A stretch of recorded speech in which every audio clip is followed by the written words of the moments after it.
This is the face of a Jehovah's Witness. Hard to believe.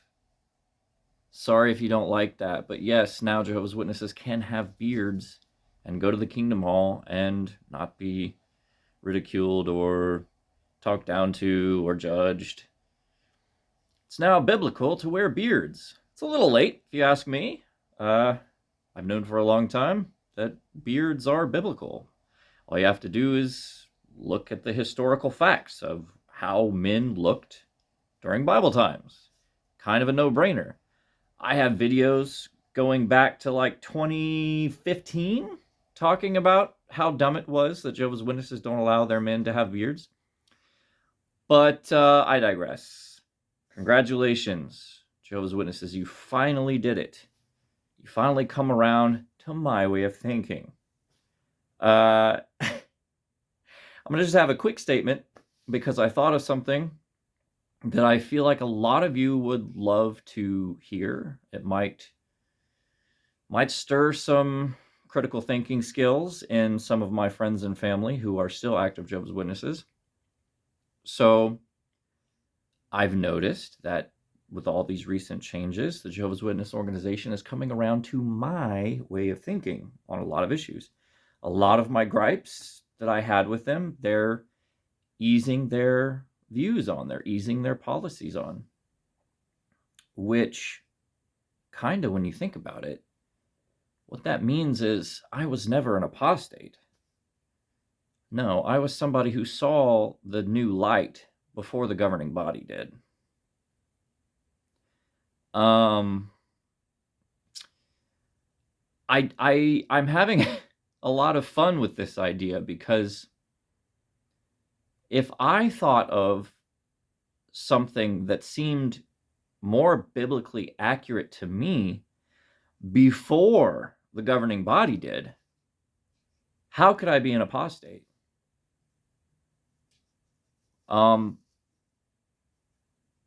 Is it a sin to think of something that makes more sense before the Jehovah's Witness leadership does?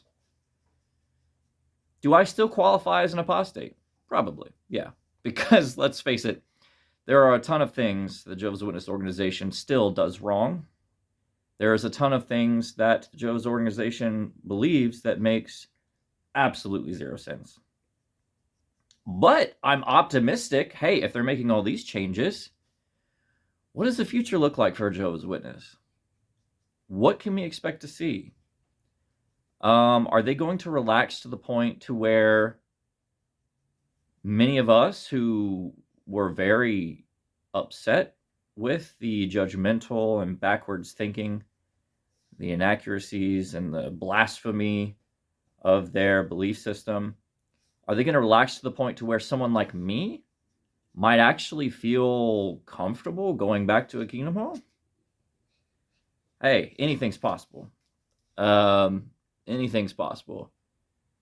But one thing's for sure, I am never going to receive an apology for being treated like the devil himself when a lot of my criticisms in the organization, they've taken heed to, and they've changed their way of thinking around to my way of thinking. I'll never get an apology for that.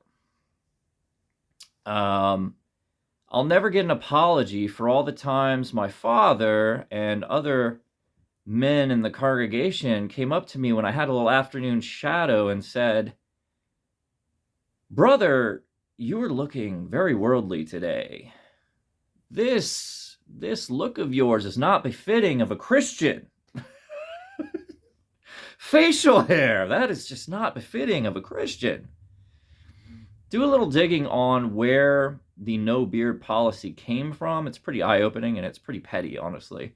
It goes back to Rutherford, who just really didn't like the original founder of the Jehovah's Witness organization, Charles C. Russell.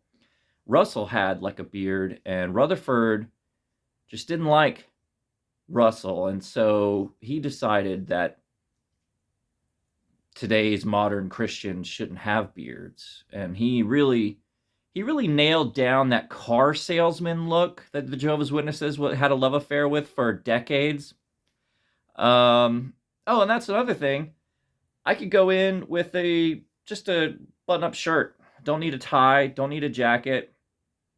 Really, the only thing that keeps this from not looking like a picture-perfect Jehovah's Witness now is the long hair, which I'm sure they're gonna ease up on that too eventually. One day you're gonna go into a Kingdom Hall and there's gonna be tie-dye shirts and joints fired up and just people like, "Yo, Rasta man, I don't know. I'm exaggerating a little bit, but I don't know.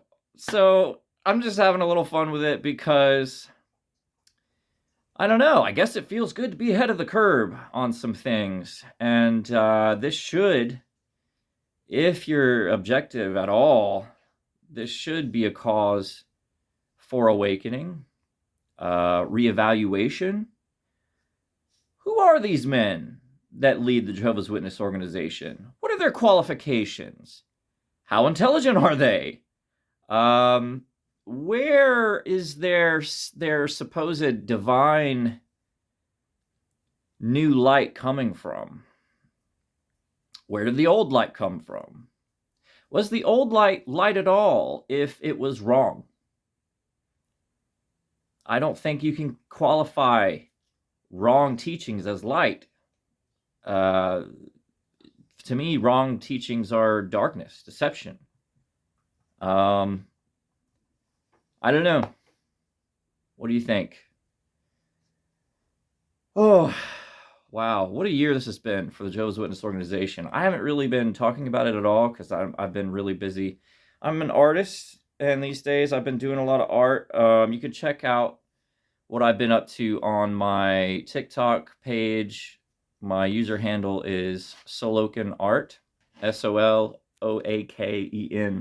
Art. I'm on Instagram as well as Soloken Art. Actually, the TikTok might just be Soloken, but this is one of my more recent paintings that I've been working on.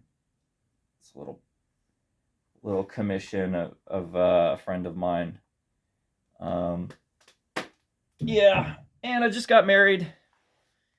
Thanks in advance for your comments about me getting married. I appreciate it. My Stormy and I got married over the weekend. Had a blast. But yeah, I'm just living life, man. Like, I haven't had a chance really to process all the wacky changes in the organization these days. Honestly, I don't care that much. But I did want to say it openly in that specific way. My statement of, turns out I wasn't an apostate. I was just a person who saw the new light before the governing body did. Sorry, it's the truth. Thanks, guys. Hope everybody's doing good. I miss everybody in the XJ community. Faithful Slave, I'm out.